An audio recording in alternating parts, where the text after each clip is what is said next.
Welcome to the Undisputed Podcast. I'm your host, Joy Taylor. On today's show, would the Cowboys have put up a better fight against the Falcons with Ezekiel Elliott? Plus reaction to the ageless Tom Brady leading the Pats past the Broncos. And what should we make of the top-heavy NFC? Skip, Shannon, let's get to it. The Cowboys were blown out by the Falcons yesterday, 27-7. Dallas was without Ezekiel Elliott, and in his absence, Alfred Morris, Darren McFadden, and Rod Smith combined to rush for just 65 yards. The Cowboys were also without Tyron Smith, and Chaz Green struggled big time replacing him. Dak Prescott was sacked 8 times, 6 of those by Adrian Claiborne. Let's take a listen to Dak and Green after the game. It just hurts because I feel like this was on my shoulders. I feel like I let the team down. This obviously wasn't, my best day at all. I take this on the shoulders. I'm going to look myself in the mirror and just fix the things that I need to fix. We're not going to point fingers and say it's Chaz. I mean, it's whatever it is, but we'll go back and we'll look. And as I said, I probably could have got the ball out faster sometimes. So we got our asses kicked, and we'll get better from it. And that's what happened in Denver. As you saw, we got better from it, and we'll get better. We'll get better from this one as well. Shannon, how much did Dallas miss Zeke? Oh, I can't wait for this. I've always felt, and I've said this from the very beginning, that I felt that Zeke is the engine that makes this train go. Because defensive coordinators go into a ball game and they're saying, how do we stop this young man? Because if we stop him, we put the ball in Dak Prescott's hands and we make him beat us throwing the football down the field. And we saw yesterday, with no threat of the play action, when he had to just drop back there. Because the Atlanta Falcons, they took the philosophy famous by Floyd Peters, the great defensive coordinator of the Minnesota Vikings. We tackle the running back on the way to the quarterback. That's what we're doing. We're going to get him. And they went head hunting. I don't want to hear this about no Chaz Green, because you know what I saw last week, Joey? I saw my first cousin go up to Seattle without 4 starting offensive linemen, 2 starting wide receivers, and he beat that team in their building. I feel very comfortable in saying it's tougher to win in Seattle than it is in Atlanta. And he got it done. So I don't want to hear anything about that. See, right now, what I told you all along, over these next 4 weeks, we're going to know more. We're going to say Dak is the real deal, or I don't know, is he a complementary piece to that engine that's led by Zeke Elliott? That's what we're going to find out. But I can't even put this all on the shoulders of Chaz Green. I put this on the offensive coordinator, Scott Linehan. When you see a guy struggling, Skip, 1 or 2 things need to happen. You shorten it up. You go 3 and 5 step drops, or you put somebody on there. You say, Jason, yeah, we'd like for you to go out today. Everybody, scat protection. 5 eligible receivers are out at the snap of the ball. Skip, in that situation, you need to make sure that tight end is in, or the back always releases to that side to give him some help. And the thing is, Green, what I can't understand, bro, Claiborne beat you with the same move. The exact same move on every sack. Except one. When he swung inside, but go ahead. And then he hit him with the wax on, whoop, right hand, wax off left, and I'm to your quarterback. Skip, did Dak Prescott turn the ball over yesterday? Because you know he's real good at protecting the ball. Did he turn it over yesterday? Thanks to Adrian Claiborne. Oh, no. I don't need no thanks. I'm just asking you a simple question. Well, you asked me, do I get to answer or not? Yes. Wait. A simple. Wait, do you want, are these rhetorical with not answers from No, this side? a simple I think no you just or gave yes. me an opening and I could explain No, to I you didn't why ask you that to happened. explain. A simple no or yes. On the first one, it's at the end of the half, and as Dak is going down trying to make a play to get them back in the game, Adrian Claiborne actually just pulled the ball out of his hands as he's going to the ground.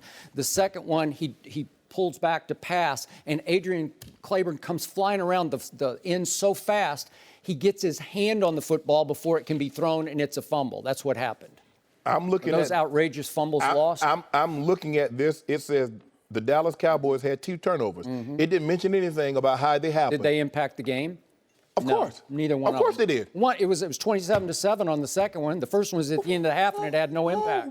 So now Neither played. I just want to. One of us actually studied the game, and one of us is just trying to go off the play-by-play. See, you backed right into it. I just want. Thank you. I just want to make sure I'm. I just want to make so sure. now it's 1-0. Keep going. What's your next point? I just want to make sure I'm clear moving forward. Unless the turnovers impact the game directly at that point. Did not have any impact. Did they lead to scores for Atlanta? No. I tell you what did have an impact. 20 of 30 for 176 yards with no touchdown. Can you Not bad, actually. Not bad. Can you tell me his QBR? It was 41. I thought that was a little low. I thought he played a little better than 41, Okay. but I'll give you so that. I just want to make sure. Okay. Since you say you're 2-1, But I'll give you that. Okay. Well, So- he's still ahead of Carson Wentz. Hold on, Skip. Are you gonna let me talk? Or You asked me what the QBR was. Am I right? Did you not ask me what the QBR was? And I'm trying to explain to you, you're not putting it in the context of Pennsylvania he's actually fallen to 4th behind Case Keenum now. How can you defend that? All I'm saying You is opened another door, and now it's 2-0. Okay. So on 0, how do they measure QBR? Is it a scale of 0 to 100, correct? Yes, correct. So 50 is average. So if he's at 41, that means what? He played below average. Okay, that's 0. And the 2 fumbles that didn't have impact hurt. You're not going to even let me talk. You're not going to let me finish my point? You keep asking me questions. I didn't Why ask not you. answer? Joy, help me out. What are the ground rules? If he asks a question, I don't I talk. didn't ask I you a don't question. answer. I didn't I don't ask know. I didn't ask you a You question. relinquish the floor to me, No, I and then didn't. you don't want me to step Reclaiming all my over your time. argument. Reclaiming my time.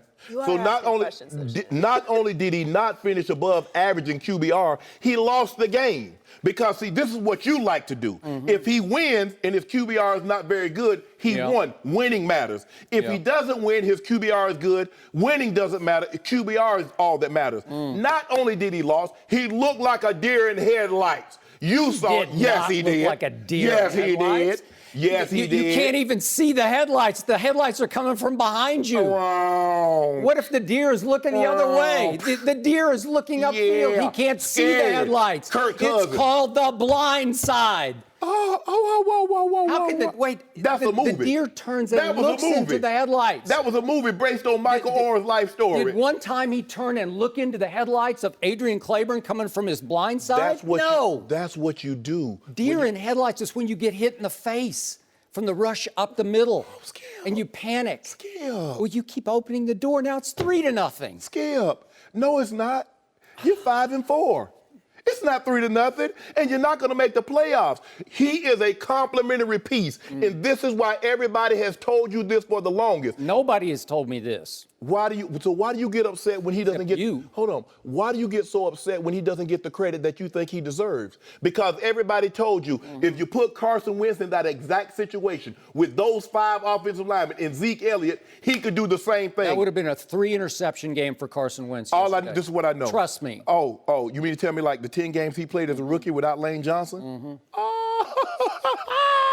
Wait a second. Do I get to answer that? You good to go. It's your turn now. You get to answer all you want. All you want. Take first it. I'm going to deal with Lane Johnson. They got that kid, Big V, who's a 5th-round draft choice, the Eagles do. He started 10 games for Lane Johnson at right tackle, not blindside tackle, but right tackle last year.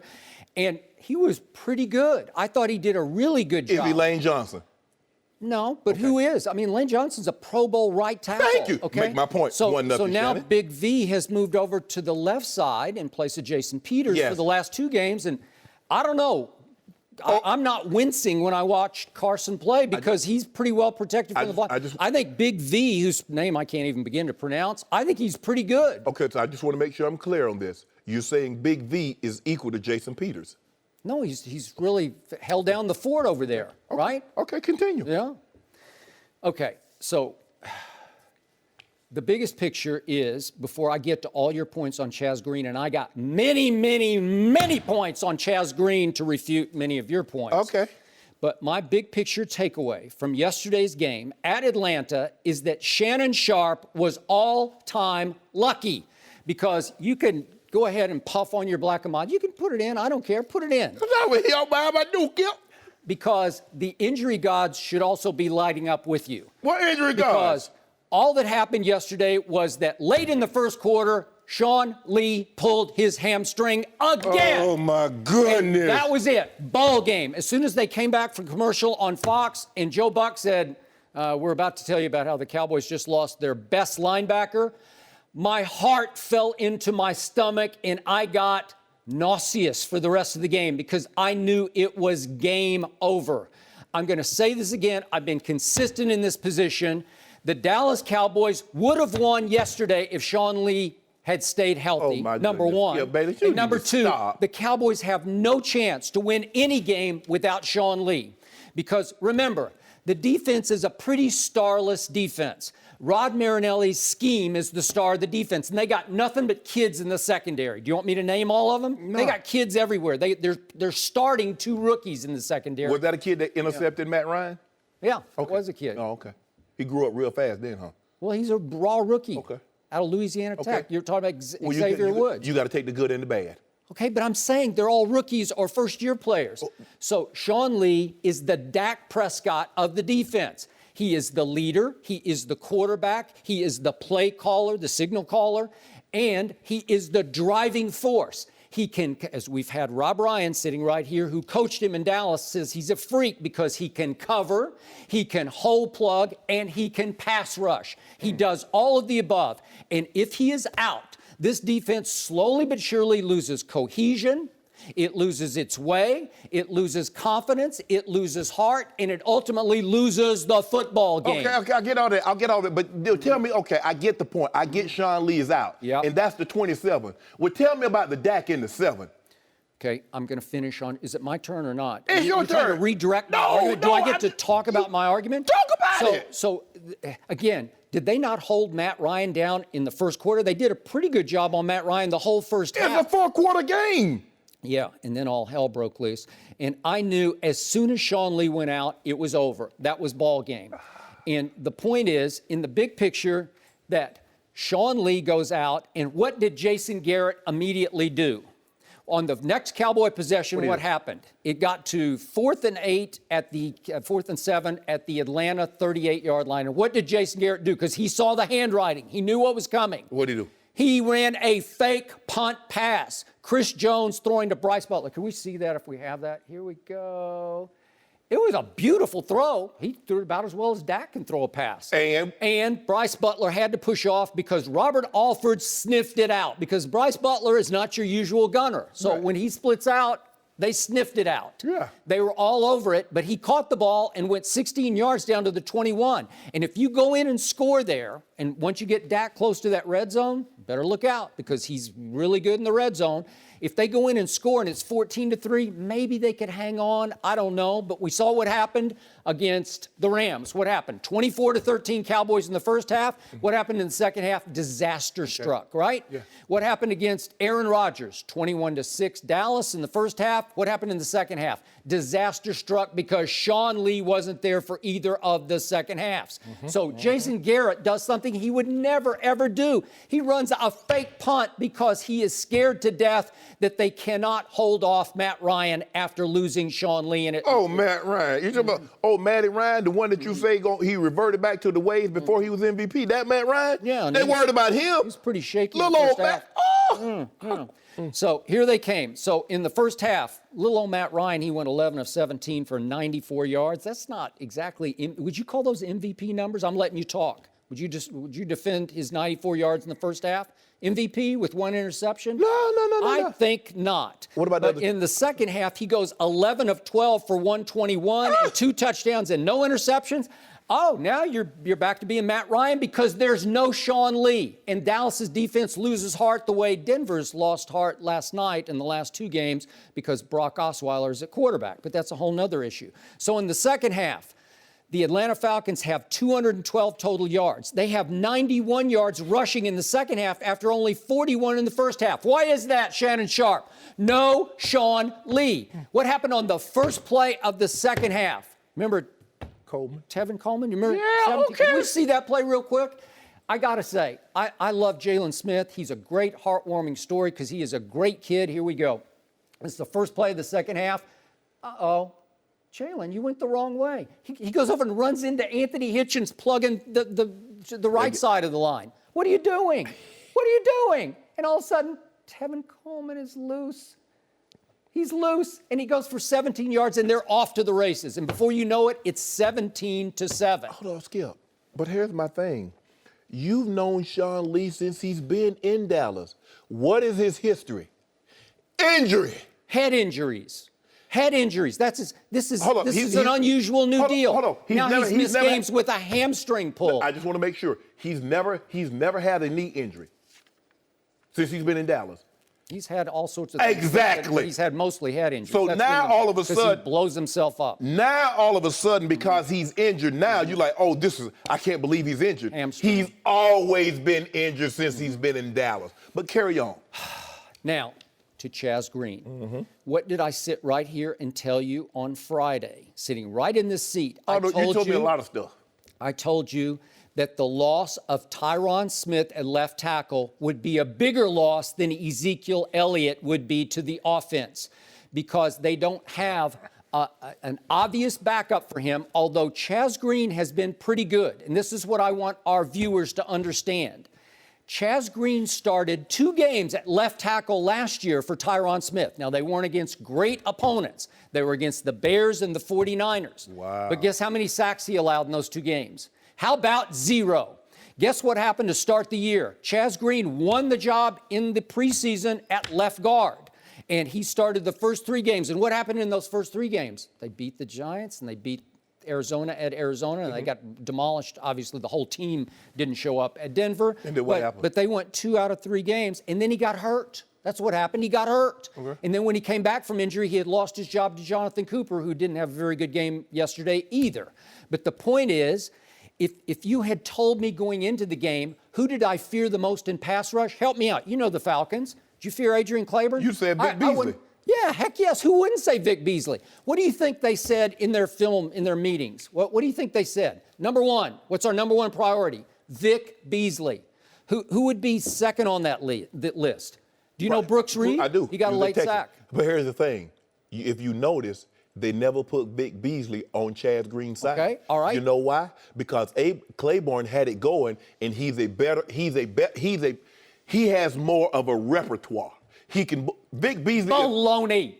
He's listed second on the depth chart. He's not even a starter. Who? Adrian Claiborne. I wasn't even sure he was still in the league, and I loved him coming out of Iowa. You can check the tape because I was campaigning for somebody to take him high, and Tampa Bay took him in the first round. And he actually had a very good first year. He had 7.5 sacks for the Bucs.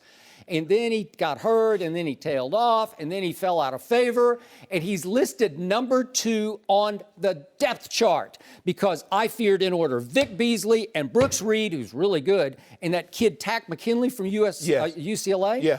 He can rush the passer. Those are the 3 I feared. No.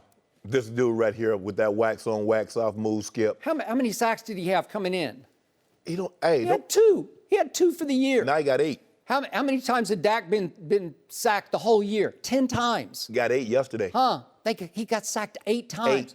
So all of a sudden, Adrian Claiborne has the second most sacks in NFL history, only 1 off the all-time record. DT. And here's the thing: he should have had 7 because he had Dak again, and Dak. I don't know how Dak got out of that. 3 other times. Seriously, he should have had 3 more sacks.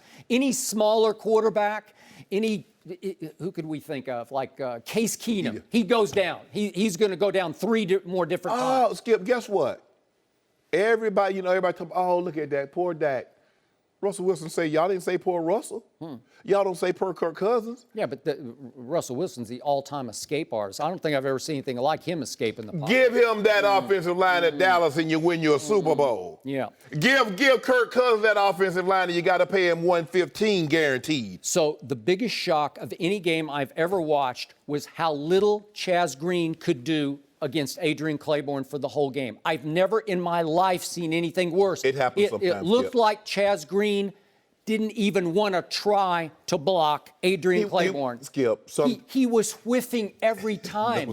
He wasn't even touching him. Skip. Chaz Green is a 3rd-round pick out of Florida, 3rd year in the league. He's not that bad. I don't know what happened. I don't know. It's like he was in a fog. Skip, like he decided, I think I'm not going to play today. No, Skip. Let me explain it to you. Sometimes you have a day and a guy has it going and there's really nothing you can do about it. We played in Seattle, and our right tackle, Broderick Thompson, had a day with Michael Sinclair, and there was nothing we can do about it. So basically, either I but Michael Sinclair's really good. Adrian Claiborne is not. He's just a guy. No, he's not just a guy. He was a 1st-round draft pick for a reason. Okay, but he's fallen out of favor. Yes. He's not a starter. No. You realize he doesn't start games for the Atlanta Falcons. But here's the thing, though, Skip, is that sometimes you do things to light a fire up on the guy. Dan Quinn knows the accountability that this guy has, and he just doesn't play like that all the time. Dan Quinn knows what he's capable of, but sometimes you need to light it. Okay, I'm gonna sit you on the bench, see if that can get you fired up. And then he got it going against Chaz Green, and he's thinking, okay, I hit him with the stop, and okay, he'll be ready for that next time. But he didn't. He beat him with the same move. It was the same move. It's on your mark, get set, sack. That's what he's doing every time. He's just putting his hand down and saying, okay, I'm just going to beat him to the quarterback. He's probably more suited to play guard. You're in a more confined space, or playing right tackle. Skip, you got to be a man to play out there. And they do play that wide nine like Philly does. Yes. And he's splitting way outside. But it's clear it's just going to be your blatant outside pass rush. But you know why they do that? Because they have zero respect for the running backs that's in the game that's not named Ezekiel Elliott. And I told you this is the problem that they're going to have. I disagree with that. I'll get to that in a minute, but go ahead. Dan Quinn says, I give less than 2 cents about McFadden, about Morris, about anybody else that's playing running back. You go get Dak Prescott. And I told you before, without the threat of the run, I do not believe. Now, eventually down the road, Skip, but I keep telling you, he's a complimentary piece without Zeke. Complimentary. Complimentary. Okay, so I'm going to finish on Chaz Green. What happened was the Cowboy coaching staff got caught flat-footed because their whole game plan was designed to stop Vic Beasley and Brooks Reed with no factor given to Adrian Claiborne. You're not even sure he's going to be in the game or not. So I think they kept ignoring what was happening at left tackle, thinking, he'll figure it out. Because Chaz Green is not that bad, and there's no way Adrian Claiborne is that good. No. He had a historical day. No question about historical. it. But maybe at halftime you start to say, to your point, line up Jason Witten, bring in 2 tight ends, somebody over there. Or what did Mike Shanahan tell us about Alfred Morris sitting right in that seat on Friday? What did he love about Alfred Morris? Blitz, pick up. Yeah. So can you not use Alfred Morris to go chip on him? Yeah. Just to go cut him? Yeah, just to go for his ankles and get in his way? If you're going to free release the back, make sure he always releases left, and make sure you get a chip on Claiborne on the way out. Okay, and obviously if he goes and chips, this is what Dallas did in the Super Bowl when they played Buffalo to Bruce Smith. You go chip and then just go into the flat, because if he's coming that hard, just toss it over there. There's going to be nobody home over there. Right. Or run the read option to his side and make it. If he's going to go wide every time, there's a huge gap off tackle. Run the read option and give it to Alfred Morris in the hole. What about Scott Linehan? Don't you owe it to your quarterback to say, you know what, my left tackle's struggling. So you know what, we're going to go to 3 and 5 steps. Because here's the thing, Skip, when you go 7 steps, it's normally our play action. Well, when they don't respect your run, they're not even worried about the running back. They're just coming to get your quarterback. I fought Jason Garrett because you got the headset on. You see what's going on. Maybe Scott Linehan is so caught up, but when your quarterback's getting up off the turf and he's twisting his helmet, that gives you a good indication something bad happened. You know what? I think most of those sacks came on medium-range drops, maybe 5-step drops. I didn't see any real deep drops. He wasn't dropping right into his path. He was just Chaz Green was getting beaten so badly that Adrian Claiborne could bend it into the middle of the pocket. I actually fault Dak occasionally for not stepping up. It was, but here's the thing, though, Skip. You have to realize he's in shotgun, so he's already 4 to 5 yards deep. So when he takes 2 to 3 steps, that's perfect. And the thing is that and I knew this was going to happen. He started. Bell came in. And everybody was, see, Bell's doing a much better job. If Bell was better than Green, he would have been the second tackle, not Green. He actually got off to a nice start, and Dak threw a couple of missiles, and then all of a sudden, he happened again. He turned into Chaz Bell. But no, what happened was, Skip, is that he was oversetting because he didn't get around the edge. And I say he's setting himself up for the bull rush. And what did Brooks Reed do? He bull rushed him, got a sack, got a holding call, 4th down. And then he comes back in there again. He's like, well, I can't get bulled again. And he let Claiborne beat him around the horn, knock the ball out of Dak's hand. He did. But, Skip, you have to, and this is what I've been trying to tell you, Skip. You knock a lot of quarterbacks, you say, Dak. But if you put a lot of quarterbacks with Tyron Smith at left tackle, and they got Zeke at the running back, I can assure you they can look just as good as Dak Prescott. I kept telling you that, but you didn't want to hear me. You got an opportunity to see, without that Zeke machine, that guy that eats on a regular occasion, and because think about it, even though Tyron Smith was out, they still had 2 All-Pro linemen. Tell me the team that can say that. We lose 1 All-Pro, but we still got 2. Which beautifully sets up my next point. I have no idea how Alfred Morris couldn't even get out of the blocks in the first half. It looked like those 2 All-Pros or Pro Bowlers at center and right guard, it looked like they didn't show up any more than Chaz Green showed up yesterday in the first half, because Alfred Morris is not that bad, and he had 8 yards on 6 carries at halftime. I was dumbfounded by it. He's not that bad. He had 3 straight 1,000-yard seasons for Mike Shanahan in Washington. The Cowboys staff loves him. Mike Shanahan raved about him, right? Heart, vision, guts, make you miss. He's got the whole little package. He's not Ezekiel.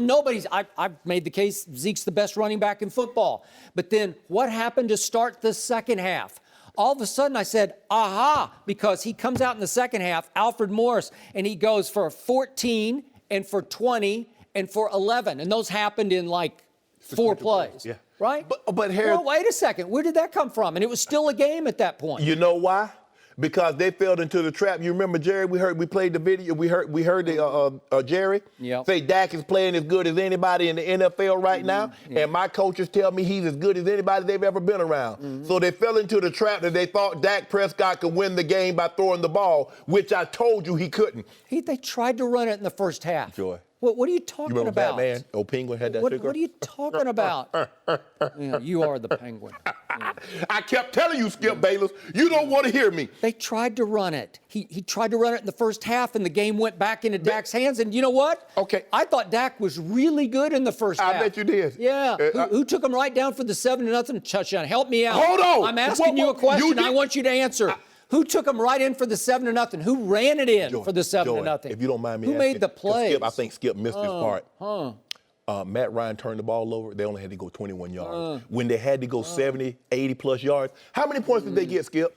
Well, on that opening drive of the second half, they drove it right down. And what happened? Well, they had one key play. This is the key play of the game. And could we see this play? What's the key play? It's the 3rd down play. What happened? I'm sorry, it's the 1st and 10 play. They get it down at the, 11-yard line? Let me see what happened. This is it. Let me see what happened. This is the play of the game, because it's still, you got a chance to cut it to, that happened. You got a chance to cut it to 17-14, and that was the worst sack of the day. Did he have any chance there? Hit it with that wax on? Wax off, Joey. He's trying to do the Tom Brady. I'm going to wait for somebody to uncover in the end zone. I'm going to wait for Cole Beasley to go in and out, do his option route. And all of a sudden, Adrian Peterson jumped on him, and he had to wear him like a fur coat. Adrian Claiborne. Yeah, like a fur coat. Yeah, right? Ooh, Odie. That's the play of the game, because now you're backward, and guess who had to come in? Mike Nugent had to come in. What happened? You could cut it to 17-10. This is 2 minutes left in the 3rd quarter. It's still going to be a game. And what happened? Wait a second. Dan Bailey is out on your fantasy team. You don't need him anyway. You're doing okay, right? No, I need everything. No, I need anybody, I guess. Skip. But what happened? Wide right. So it finally bit you. Missed it by that much. Hold on. Wait a minute. Why?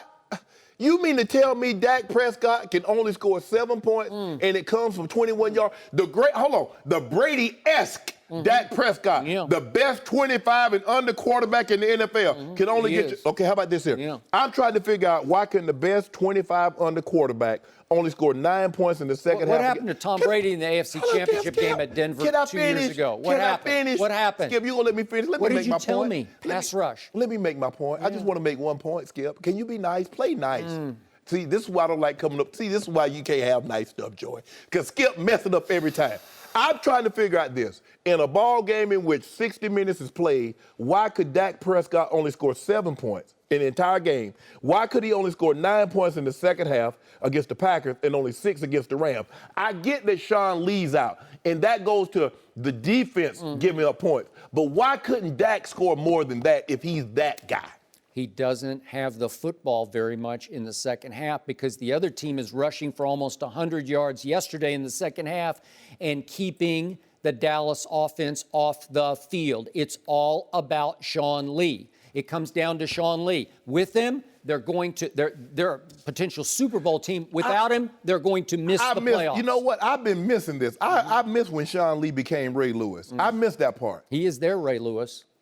Ask Rob Ryan. Ask him if doesn't have that kind of impact on that team. I tell you what. You know, the problem, see, it's just like Dak. I told you he's the Dak of the defense, but he has no edge to him. He doesn't speak up and speak out. Nobody ever sees him get interviewed. Luke has no edge. Oh, he does too. What do he do? He's a big interview. Everybody's talking to him. Nobody talk. I can't tell you one interview. Oh, I can't. Bobby Wagner. He's got national TV commercials. I just saw him all day yesterday. He's sitting on the bench. Luke Kuechly doing his bench press. No, that's a commercial.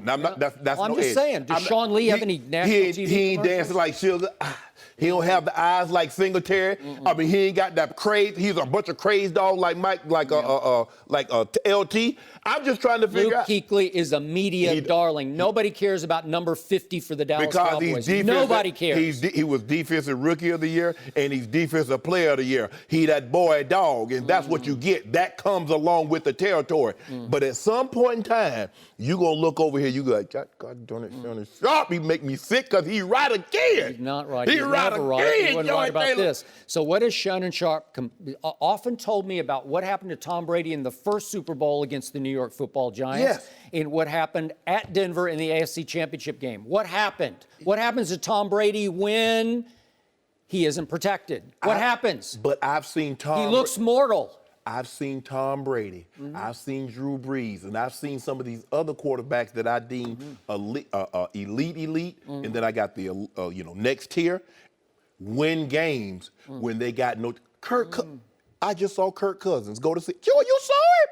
Got sacked 6 times, missing 4. Wait a second. I just watched Kirk Cousins at home lose to Case Keenum yesterday. How do you explain that? Hold on. Huh? Didn't Dak lose at home? Didn't Dak lose at home this year? And he about to lose again. And he about to lose again on Sunday. Can we get 2 Ks to do like we had this time? No way. Yes way. Well, I just told you, if Sean Lee cannot play, and I'm going to doubt he can play because hamstrings are just so bad. Once you pull it again, he's probably out for another month. There's no way they can win without Sean Lee. They would have won yesterday with Sean Lee. They cannot win without Sean Lee. He's all they have. I don't care if they got Sean Lee, Bruce Lee, Bruce Leroy, or Kung Lee. They not winning on Sunday, and you got to bet 2 cases of Duke. Oh, you got to, Skip Bayless. That's your team. You got to go down with the Titanic. I've been consistent in my opinion. I've tried to explain this to you, but it goes over your head every time. No. He is it for the defense. No, y'all ain't it. And you know what? You're piling on Dak Prescott when he lost the best running back in football, and he lost arguably the best left tackle in football. See, he's trying to ignore my point. I'm about to get on these Rillos. He needs props. See, right now I'm on these miles, but I'm about to get on these Rillos. These grapes, they be like that. And you know what, Skip?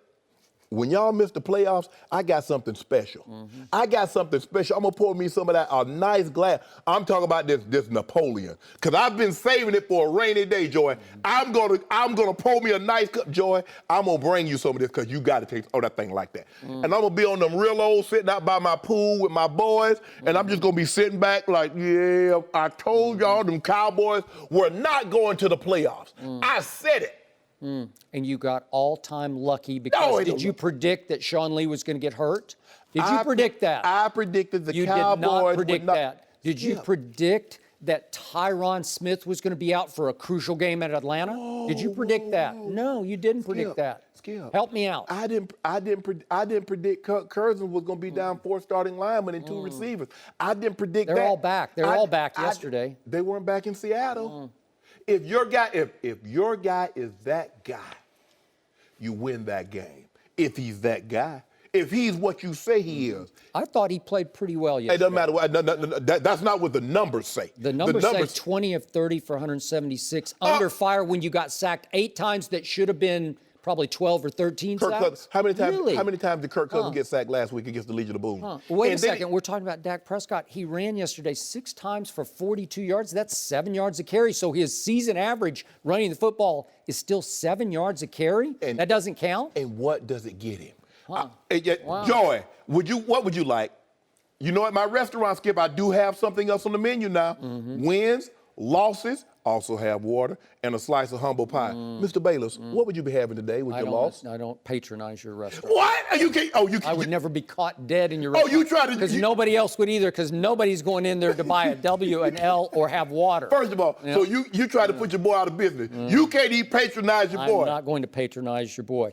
And as I keep telling you, the most overrated portion of the Dallas Cowboys, the most overrated unit this year. You better not say the offensive line. Is the offensive line. I can't believe as I Skip. tweeted last night, the offensive line, L-I-N-E, is more of an offensive L-I-E without the N in it. Don't do that, It's more Skip. of an offensive lie because yesterday it was nothing but a big lie. And what I'm starting to see is that Sean Lee gets the hunt as long as Irving and as long as Lawrence, as long as those other guys doing that hunting in front of him. By the way, how much pressure did they get on Matt Ryan? I don't know. Huh? Where were they? Oh, I don't Matty. know. I don't know. Oh, Matty. They got him once. Wow. That's They impressive. say, Matt was just back there just You know what? He was 1,000, really good. 2,000. That was the best I've seen him play, except for the game against Aaron Rodgers when Aaron Rodgers stunk it up with those two big No, turnovers. Skip. Well, I'm just saying he did. What about the two big turnovers your guy had? How you let the man take the They ball weren't out your big hands? turnovers. How you let the man take the He's ball trying out to your make a hands? play, and he's got three guys hanging on him, and as he's going to the ground, Adrian Claiborne actually reaches in and pulls it out of his hand near the ground. You heard her taking candy that's a terrible blunder. You taking candy from a baby? Terrible blunder. You took candy from a baby? You know, the guy who's still second in the NFL in QBR. Second. And he what? Where's How he? did Case Keenum pass Pennsylvania? He did yesterday. Case Keenum is third in QBR now in the NFL. Who's passed him? How do you explain that? Can I ask you a question? Who's passed him in touchdown passes? Who's passed him in wins? Tom Brady's 19-2.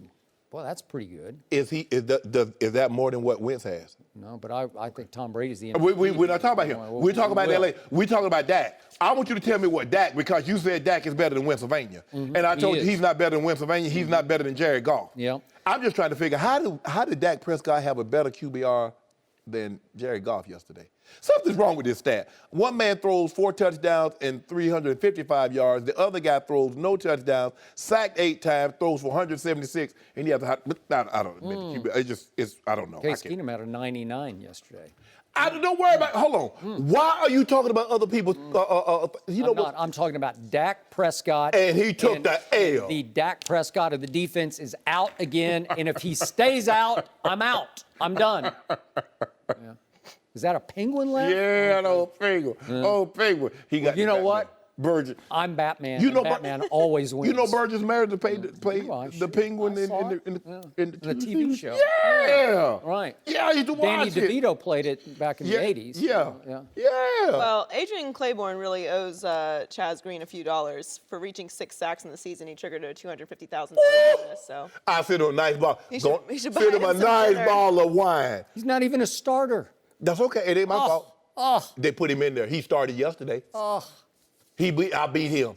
I don't think he even started. That's the game Debo. yesterday. Debo say beat him down, beat you down too. Yeah, You want way some to of this? go. All-time lucky. You should toast the injury gods because guys, they were good to you. My yesterday. restaurant, Yep. liquor's always strong, not watered down. Miles are plentiful, and you gotta talk that ish. You gotta talk wait, that up in my restaurant. Can you smoke inside your Yeah, restaurant? Well, I'm never going to at your Club restaurant. You don't like smoke? No smoking. Skip coming, no smoking. Okay. But you gotta be on the get the miles. smoke ventilators and stuff. No mercy. This is Shannon Sharpe, and before the show moves along, a quick word about Home Depot and Husky Tools. They say in life there are no guarantees. Well, I'm here to tell you there just might be one exception. In 1924, Husky started making things for people who make things, and they did it with common sense. That meant adding function, never frills, and making tools that stood the test of time. 93 years later, Husky is still making quality-crafted, durable tools, and Husky stands by their hand tools for life, so they gave their hand tools a lifetime warranty.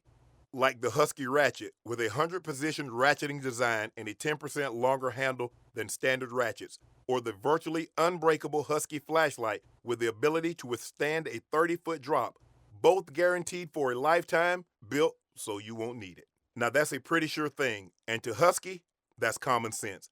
Husky, common sense tools since 1924, with hand tools guaranteed for a lifetime, found only at the Home Depot. No mercy. The Patriots won their 5th straight last night, blowing out the Broncos in Denver. Tom Brady continues to fight off Father Time, throwing 3 touchdown passes to 3 different receivers. While New England has won 5 straight, the Broncos have now lost 5 straight after giving up 51 last week to Philly. The vaunted Denver defense gave up 41 last night. Whew. So, Shannon, do you give more credit to New England or blame to Denver? Skip, I don't want to come off as being petty, but I got to put the majority of this blame on the Broncos. You forced Tom Brady to go 3 and out. They punt the ball.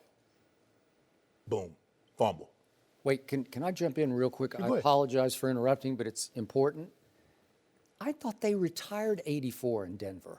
You know what? I did. I thought they did, and all of a sudden, 84 is back to field a punt. And now people they think it was you. Yeah. Yeah. They going back to the good old days. Well, And they what know, is this? They know Shay Sharpe ain't never. Why didn't they retire 84 in Denver? You're in the Hall of Fame, and that guy Bowles. Hall of Shamed your jersey. Yeah, he did. He's. Yeah. Do you realize what's his name? Isaiah McKenzie, the 5th-round pick out of your Georgia. state, out of Georgia. Georgia, yeah. And now he's fumbled 5 punts this year, and he lost. That's the second one that he lost. I'm going to have to put a call into Joe Ellison. I think you need to. I'm going to put a call into Could Joe you at Ellison, least- Miss Bowler, and say, look. Could you at least have him wear 83 or He something? need to get up out of 84. He need to get up out of 84. He got to get up out of 84. No, seriously. I was just shocked. I said, that's 84 who did that. Okay, Skip. Okay, Broncos D, they're fired up, crowd's fired up. Forced Tom Brady go 3 and out. They punt the ball. Yeah. Boom. 7-0. Okay, check this out. The Broncos get the ball back. They go down there and get a field goal. Yeah. It's 7-3. Well, Broncos- Osweiler played okay. Broncos give up 29 yards. Yeah. They down 14-3. 103-yard kickoff return. You let them block a punt. Skip. Okay, you get an opportunity to get the ball back. It's 4th down and 3. You see them run their team on the field. Hey, Vance Joseph, what are you doing? You call timeout. That's on you. That's on you. That's head coaching 101. I am with you. You never let that happen. And the defense, see this, and this is why I always tell you, Skip, you got to be careful before you start pointing fingers, because sooner or later you're going to have a game or two where you look like crap, and you don't want the offensive guy looking over at you like. Because check this out, Tom Brady got the ball with what? Under 2 minutes to go in the first half. He goes 75 yards, gets a touchdown. Okay, it's 27-9. Okay, 27-9. The Broncos get the ball. Yep. Come start the second half. Good old drive. Boom, boom, boom. Touchdown, 27-16. Not bad. Crowds back into it. Yep. I'm like, okay, now the Broncos There you back go. in business. Yep. Tom Brady goes 75 yards. Ball game over. Okay, D, what's up? No fly zone. What is up? Hey, see, you do all that chirping, Skip. You can do all that chirping you want to, but at some point in time, you welcome to stop somebody. Now, the offense, the difference in this ball game, I honestly think, when Tom Brady got into the red zone, he got the ball in the end zone. He did. When the Broncos got into the red zone, they settled for field goals. And when you play Tom Brady, field goals are not going to beat him. Nope. You better punch that ball into the end zone. And that was difference in the ball game. The thing that I admire the absolute most about the New England Patriots, of all the things, is not the 5 Super Bowl wins, it's not the AFCs. They do not play up or down the competition. You're going to get their absolute best, whether you're 10-0 or you're 1-9. Yep. And that's what I love. The way Coach Belichick has gotten this team to play as a head coach since he's been there is the most impressive thing that I've seen in all my years of following sports, because they never play up or down. They play their way, and if you beat them, you better know you played a damn good football game and you beat a very good football team. So, I actually agree with your big picture point. It's mostly blame Denver, which I never thought I would say to this point, to this extent. Yes. They just gave up 51 away at Philly and 41 at home. Right. That's unheard of. You know Broncos history. This does not happen. No. So all of a sudden, your rookie head coach has gone from a potential coach of the year candidate at 3-1 in your bye week, right? I think he's getting a little shine, a little bit, Yeah. right? Yeah. I think he just went to the hot seat. And what's the guy, Brock Olivo, the special teams coach, he's really on the hot seat. I've never seen anything like that. Yeah, because that was disaster. They give up 24 points just off It's special teams and the 12 men on the field. Right. So I guess that counts as special Yeah, teams. that's special teams. Yeah, okay. But the head coach, let that happen to Coach Belichick. I guarantee you he'd run on the field and call timeout. He would. I don't doubt that. So before I get to the Broncos points, I do want to say that team I saw coming out of a bye last night, the Patriots have officially started their Super Bowl role. Mm-hmm. That team looked dominating in all phases, obviously, all three phases, because the defense, I know it's just Brock Osweiler, but I thought he played okay last night. Played okay, but the defense you know he's still, going to make that one mistake. He's going to make one, and right on. And Chris Collinsworth, poor man, was trying to give him some compliments, and saying he's playing really interception. 2 guys around the guy. Yep. And he hits Chung in the belly. Yep, he did. Okay, but that's Brock Osweiler, and that's in part why the defense has lost heart for the whole football season, right? Yes. But again, back to the Patriots. They still have a really good chance to go 14-2 for the season. Mm-hmm. That's what I thought they would go, but they got 2 games left against your team, the Dolphins. They got a game left against Buffalo, another one against the Jets, and it's just going to come down to at Steelers on December 17th. That's going to be a big one, man, because that's going to be for home field advantage. Correct. In the AFC playoffs, Correct. right? Yes. And we know that Tom Brady has mostly owned the Pittsburgh Steelers on the football field, right, in his career. Yeah. Home or away. Home or away, and really just took them all apart in the AFC Championship game in Foxborough. So that's it. That's going to be game of the year in the AFC coming up. And Pittsburgh's got a chance to stay right on course. Their schedule's not too tough either.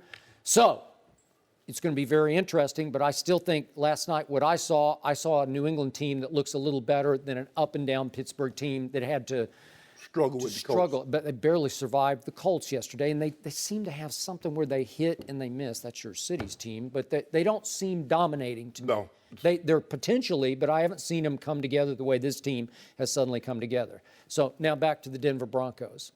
Do you realize over the last 5 games since their bye week, they're last in the NFL in points scored, and they're also last in the NFL in points allowed? Yeah, the Denver Broncos, that'll get you last over. and last? That'll get you over. And obviously they've lost all 5 games.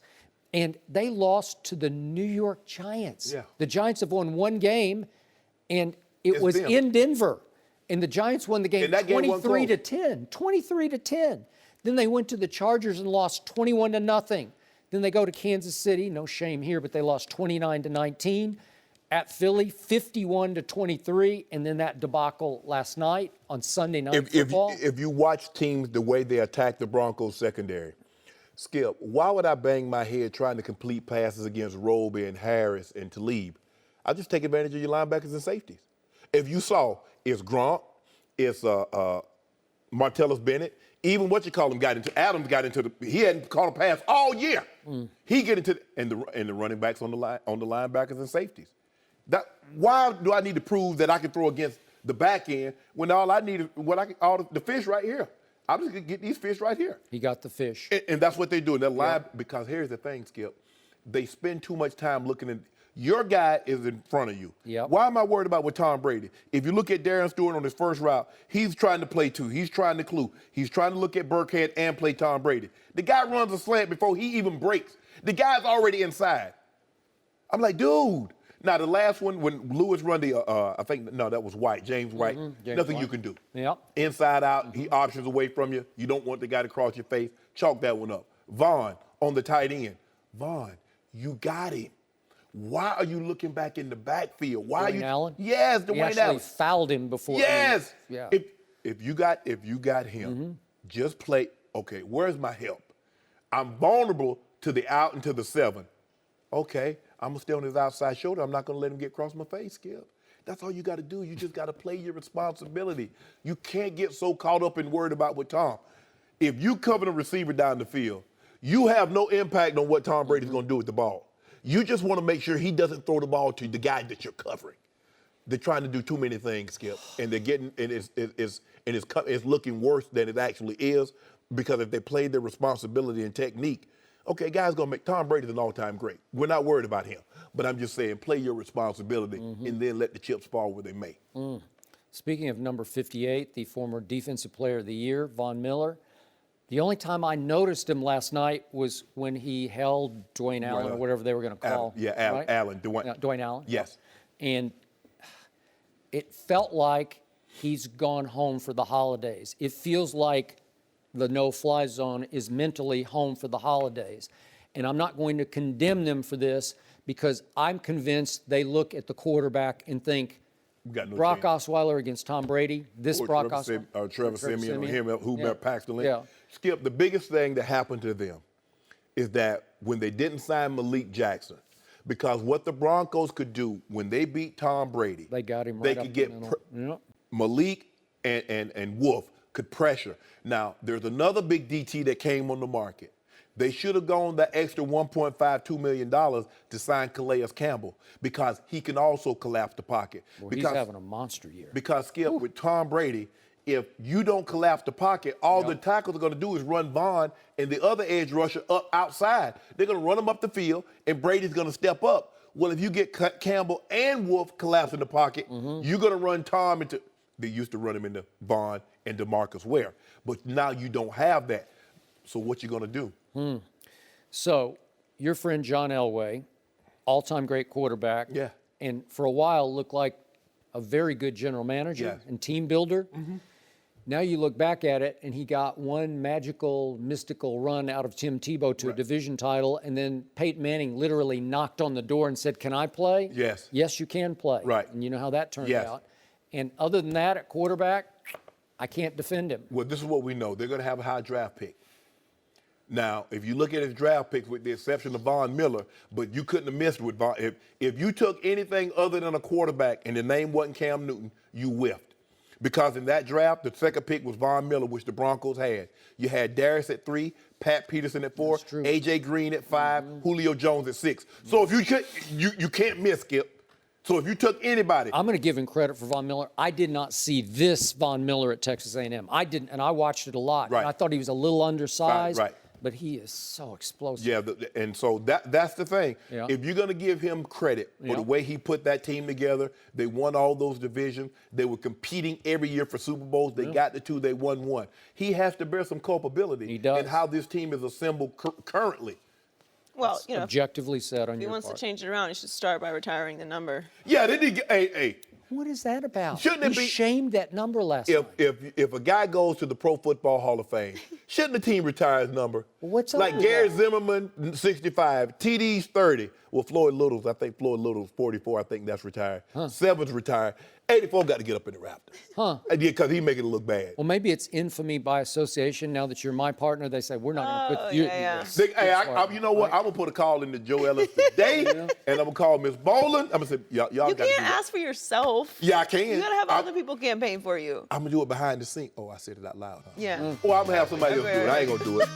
No mercy. Tom Brady threw 3 more touchdown passes last night as the Patriots blew out the Broncos. Skip, how surprising has Brady's season been? If Eric Dickerson were still here, he would accuse me of being Tom Brady's father for what I'm about to say. There's obviously a lot of Brady hate out there, and I get it, and I don't respect it, but I see where it came from, Deflategate, model wife, Spygate, the whole thing. I get it. But right now, to me, Tom Brady is making it look so easy on the football field that I think people are starting to shrug at and underrate what he's doing right now, no matter what age he's at. And he's obviously 40 years of age, and he's 19 touchdowns to 2 interceptions this year. He's on a pace, if you project that out, to go 34-4. It's pretty great. Yeah. And the greatest 40-year-old season was played by Brett Favre in Minnesota, and he went 33-7, which I thought was impossible. And that year he threw for Brett Favre threw for 4,202 yards. Brady is right now on pace to throw for about 5,000 yards. Wow. To me, I've said this consistently over the last, month, Tom Brady is the MVP. I know Pennsylvania is 8-1 to the Patriots 7-2, so I will give you that. I can't argue that fact. But to me, Tom Brady should be running away with the MVP race at this point. He won't get that kind of acclaim or credit, but remember, for the first 4 weeks of the year, he had to overcome and win in spite of easily, by far, the worst defense in pro football. And before the season started, he lost his favorite target, his most trustworthy receiver, in Julian Edelman. Gronk has been in and out of the lineup. Malcolm Mitchell never got in the lineup. I don't know what happened to him, but he was pretty good last year. Especially in the Super Bowl, he was big time. Really good. Rex Burkhead missed 4 games, and now I'm talking about Rex Burkhead like he's a big part of the puzzle, a big piece. Chris Hogan is now out. I don't know for how long, but he wasn't there last night. They didn't miss him. Tom Brady has had to try to figure out how to have a wavelength with the Brandon Cooks and a Philip Dorsett, who are new to the lineup this year, and chemistry and rhythm is everything to Tom Brady. And the one big free agent signee at tight end, Dwayne Allen, he caught his first ball last night. It happened to be for a little touchdown. So given all that, given that Tom Brady now has the most wins in NFL history on the road, given the fact that he is now quarterbacked for New England in 11 straight road wins. They've actually won 12 in a row, but Garoppolo won the opener at Arizona last year. But Brady has 11 straight road wins. Given the fact that he won the game of chicken with Bill Belichick over Garoppolo and finally made Bill at the trade deadline say, okay, I give up, I give in, I'm trading Jimmy G. Given the fact that Tom Brady continues to say, 4 more years. You like that, don't you? 4 more years? That's what he's been saying. And I'm not going to bet against him. You're betting against him. You say maybe 2 max, but I'm seeing a guy who's playing at the highest level I've ever seen him play at. And if he can go to 45, he says he can, I believe he can go to 45. Skip, it's hard for me to disagree with anything you just said. For the simple fact is, and if you just look at him, if I just tell you there's a quarterback throwing, he has 19 touchdowns, 2 interceptions. I'm not going to tell you his age. I'm not going to tell you who he's playing for. You're going to say, man, that's an unbelievable season. Then I tell you he's 40 years of age. And then you're like, you're lying. Because we know with time, because normally quarterbacks, there have been a lot of quarterbacks that play until their 40s, but not like this. And this is what's so phenomenal about it, Skip, is that he's doing it and he's making it look so easy while he's doing it. And although I've never played quarterback in the NFL, I've been around a great one that went to the Hall of Fame, and I know what he had to do to get prepared to go play.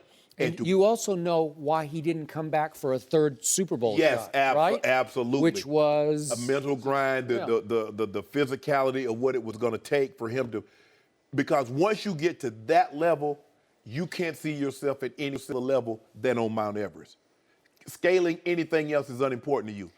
Pikes Peak, Kilimanjaro, none of that matters. I was stunned that John Elway said no, because nobody's ever won 3 in a row, and I thought, you want to put that on your resume, on your legacy? And the 49ers came to close, and I believe had they beaten the 49ers in beaten up the Giants in 1990, they would have beaten Buffalo also, but that's neither here nor there. Skip, over the last 4 weeks, he's only been sacked 6 times, 14 hits. You look at what happened the first 5 or 6 weeks of the season. Horrendous. We were like, no way he can continue this pace. Now they're leaving him upright. He only got hit about 4 or 5 times last night. Skip is going to be tough. 40 years old, and I've always felt this year and next year. But if you're not gonna put him on the dirt, well, he might play until he's 45. He might. But I'm gonna stick to it. I'm gonna say this year and next year at 41 he walks away. What continues to shock me, given the fact that I have observed your game for so long, and I've seen quarterbacks hit the wall mostly by 38, and it's not only a physical, but it's a mental wall. Right. It's just too much of a grind. Right. John Elway just couldn't do it anymore. They want to. The meetings, like you say, the verbiage, all the new. Well, Skip, I was watching probably, say on average, you watch film at work, but I was probably watching on average about 5 to 6 hours at home. Well, for a quarterback, that's probably quadruple that. Maybe. And he's getting that on Monday. He's getting that on Tuesday. So you really have no life. Tom Brady has a wife and kids. And basically, so during football season, Giselle is mom, dad, nanny. She's all of that because Tom is so occupied with being the best. And by the way, now Tom is gone for another week because they're staying in Colorado Springs to get ready to go to Mexico to play the Raiders. Because think about it, and that's why Giselle keeps saying, honey, time to come home, honey.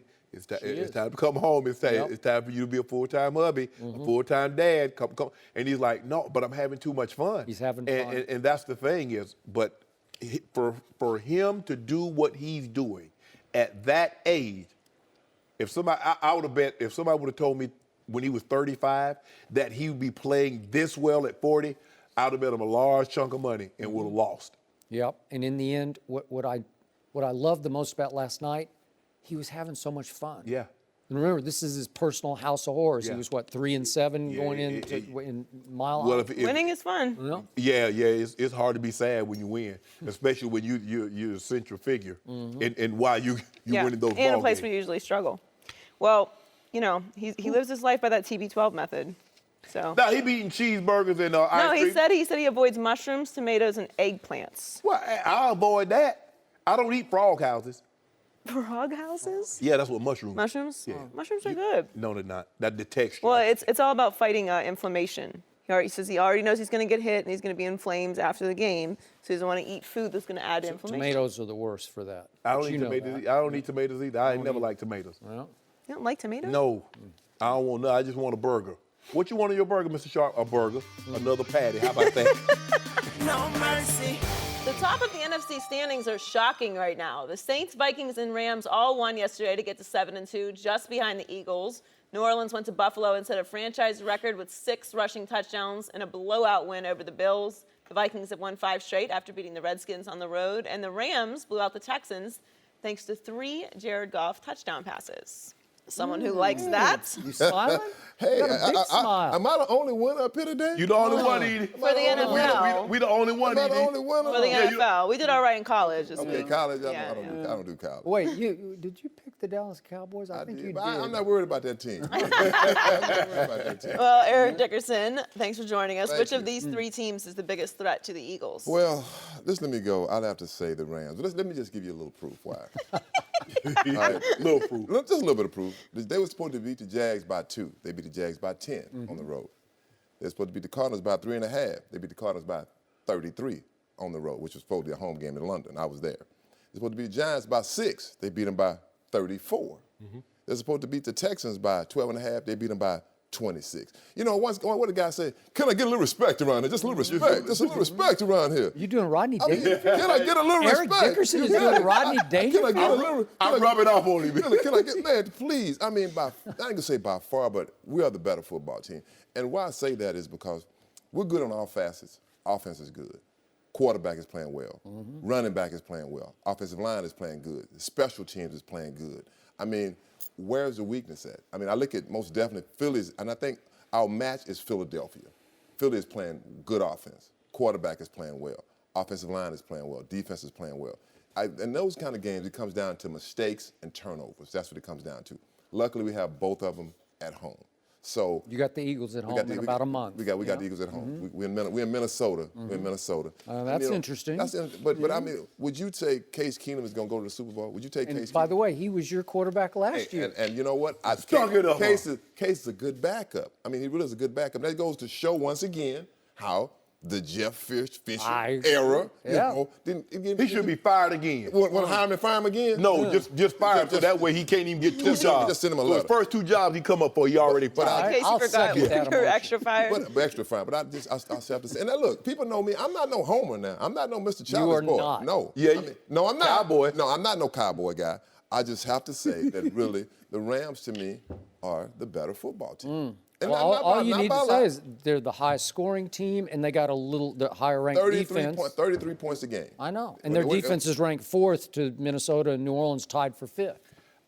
So you got and you know what? It don't always come to numbers. You know, it's when you have the turnover, when you take away the ball, how you playing. You know, giving them in the red zone. It's not always. Everything is not about numbers all the time. Right. As the teams play at a high level, but you know, I think one thing. I don't know how you feel, but as a player, I didn't watch the special teams that much. I mean, I find myself watching the Rams special teams because they're that exciting. So anyway, that's my case, Your Honor, and I lay it on the table. There it is. It's a You good know what, case. E, I'm going to have to disagree with you. I'm going to have to take the New Orleans Saints. For the simple fact, I'm going to get to their defense in a minute, but they still got a guy that's thrown for 5,000 yards 5 times in a season. And if you think about this, they won their last 7 ball games Skip, he only has 13 touchdown passes. When have you ever known Drew Brees to be 9 games into the season and only have 13 touchdown What passes? did he tell us at the Super Bowl? We got to balance it up. Well, they do more than balancing it up. They're running. The first 2 weeks of the season, Skip, they gave up 1,025 yards. Then what happened? I don't know what happened. I've never seen anything like this. I kept telling you. Skip, they're kept telling and since week 3, they're number 1 in total D, number 1 in pass D, number 2 in scoring D. They went from giving up 512 to 32 points a game in the first 2 to 255 and 14 over the last. I watched them in the preseason, and I told you that defense has talent everywhere. And for some reason, it fell flat on its face at Minnesota in the opener, and it couldn't get up off its face when Tom Brady visited the next week. And then all of a sudden, here it came, and here they came. And they removed Adrian Peterson. They did. And you look at Mark Ingram, and you look at Kamara. They ran the ball, ED. You've never done this. 24 straight times. 24. I got it. In a row? In a row. Yeah, that's now you know what, Skip. If you give up a 80-yard touchdown pass, you can say, you know what? Okay, man, I thought it was cover 2. I thought it was quarters. I thought it was single. No, when someone lines up and they turn around and hand it to him or they toss it to him, 24 straight times, they say, our men are better than your men. And you can't do a thing about it. And where were they when this happened? They were in Buffalo. And it was cold and it was windy. And Sean Payton said, watch this. We're going to show you we can do this in this weather to this team in its house. Right? That's that what was they said. impressive. I mean, how you going to let somebody come to your house, put their feet up on their furniture like this here, and told the man, hey, go get me somebody refrigerator. Let me test them ankle. They're good, cuz. I keep them right. They're good today. They good today. Edie. Now you don't have any notes. What are you going to do? I don't need no note. Have you ever played in Buffalo? Yes. Oh, my God. You know how cold it is. It's cold, and the fans are rabid. They start, let's go, Buffalo. It's windy in there, too. It blows in. Woo, Skip. Open end. 300 yards. Had 2 backs go over 100 yards. 300 yards rushing. That's like a 500-yard rush there in college. You just don't see that often. Where 2 backs rush for 100 and you get 300 rush yards. 298 against Buffalo in your house? Man. Don't look now. Okay. Mr. Dickerson, Yes, I sir. am with Mr. Sharpe on this one. I have to give a slight edge, only a slight edge, to the New Orleans Saints. Okay. In large part because of that quarterback versus the young quarterback versus Case Keenum. Now, I have high regard for Case Keenum. I've always liked him. I liked him at the University of Houston, undrafted. Didn't he win a playoff game for the Texans? I think he won against Cincinnati. I just like his spirit and his verve, and he's fearless. Yes. And he played really well. He made a couple of big late blunders yesterday, but he was really good on the road at Washington and lit them up. And he is capable. And Jeff Fisher ruined 2 quarterbacks or stunted the growth of 2 quarterbacks last year, including Case Keenum. Now back to your statement that the Rams have no weakness. I will agree with that except for one thing. The weakness is the schedule, because it's by far the hardest of these 3 schedules of the 7-2 teams. You got to go to the Vikings, and the Vikings are quietly about as hot as the other 2 teams are, right? Yeah, they're playing And well. The only problem the Vikings have is all of a sudden they got a quarterback quandary, controversy, because Teddy Bridgewater is crying tears of joy on the sideline. Not joy's tears, but tears of joy, right? And he wants to play, and Case Keenum's on fire. So what do? I think you got to stay with the hot hand. Yeah. But I don't know if the football team is going to love it. He'll be okay. He can cry again next Sunday. Well, maybe that helped us win. Okay, so back to the Rams. You have to go to the Vikings, and I don't love your chances there. I'm going to give the Vikings the edge. I'll make an early pick and say the Vikings win that game. They're about 2.5. Then the Saints come to your place. So we got all the 7-2s playing a round robin here. Go knock each other out. Right? And then you have to go to Arizona. You should win that game, but you never know. And then here come those Philadelphia, Pennsylvania Eagles, right? Eagles fly all the way to L.A. Then you have to go to the Seahawks, and I still think it's big brother, little brother, even without Richard Sherman. Then you have to go to the Titans, which beat the Seahawks at Tennessee. And you get one gimme. I think at the end of the year, it's your arch rival from the division, the 49ers. Help me out. What happened up at San Francisco? And that was it a Thursday night game? Yeah. Did we win? It was a shootout. Did we win? But wasn't it like did we 41 win? to 39? Did we win? Huh? Did we win? You barely Did won. we win? That's like being a barely little won. bit pregnant. You all the way. You pregnant. And I'm watching the game yesterday, Minnesota and Washington, and Stephon Diggs and Thielen, they taking turns breaking in Josh Norman home. They breaking it high, get him a 15-yard catch and get out. Your turn. Adam Thielen's pretty good. Yeah, but he's pretty good. Skip. Josh Norman making $15 million. I know. And these guys are, hey, let me at it. They shoving each other. I'll get to the other side. I want him. Was he traveling, Josh, or Yeah, they he were was- traveling? yeah, they were they were traveling to traveling. see Josh. I'm going to say this here. In 2 weeks, we're going to put all that to rest because we're going to beat the Vikings on the road.